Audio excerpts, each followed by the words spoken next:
Tapos, paghugasin mo ng plato, bobo ka rin, no? Minsan gamitin mo yung utak mo, ah. Alam niyo bang may mga customers na tayo? Bakit nagchichikan pa kayong dalawa dyan? Sorry po, ma'am. Itong si Lay kasi kinakausap ko. Anyways, you haven't met the CEO, right?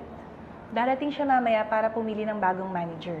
And since pinagbubutihan niyo yung trabaho niyo, ni-refer ko kayo pareho. Ma'am, ako na to. Ang galing-galing ko kaya. At sobrang tagal ko na dito. Paano ka, ma'am? Aalis ka? Naku, ma'am. Good news po yan.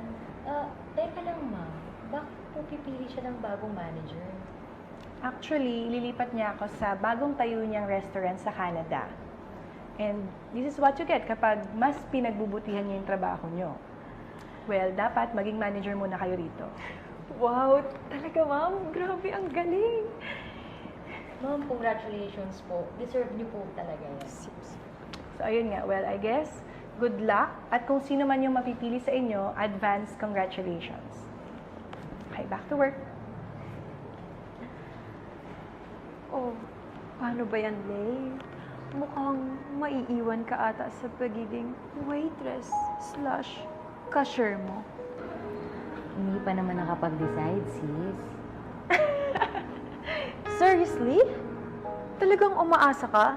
Hoy, Lay, para sabihin ko sa'yo, kung may mas magaling man sa coffee shop na to, ako yun.